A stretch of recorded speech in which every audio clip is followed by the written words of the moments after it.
দেখেন গাইজ, একটা ভিডিও দেখেন প্রথম, খুবই সুন্দর ভিডিও। যদি ভালো লাগে তাহলে শেয়ার করতে ভুলবেন না।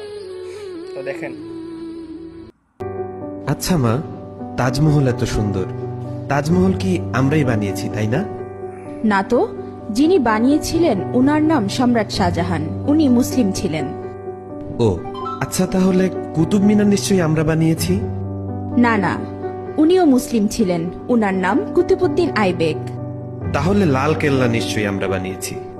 না, ওটাও মুসলিম শাসকরা বানিয়েছিলেন।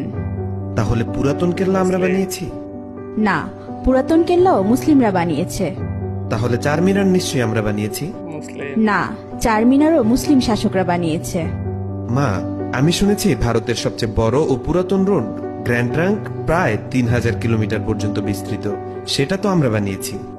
না না, গ্র্যান্ড ট্রাঙ্ক রোড আমরা বানাইনি। গ্র্যান্ড ট্রাঙ্ক রোড এক মুসলিম শাসক বানিয়েছেন, উনার নাম শেরশাহ। আচ্ছা, তাহলে হাজারদুয়ারি প্যাসেজ নিশ্চয়ই আমরা বানিয়েছি? না বেটা, এটাও মুসলিম শাসকরা বানিয়েছে। আচ্ছা, তাহলে মুঘল সাম্রাজ্য আমাদের ছিল তাই না? না, মুঘল সাম্রাজ্য মুসলিমদের সাম্রাজ্য ছিল। আচ্ছা, জয় হিন্দ এই শব্দটা কি আমরা প্রথম তৈরি করেছিলাম? না, এটাও একজন মুসলিম প্রথম বলেছিল। আচ্ছা মা, সারে জাহা সে আচ্ছা হিন্দুস্তা হামারা এই শব্দটি আমরা প্রথম বলেছিলাম তাই না?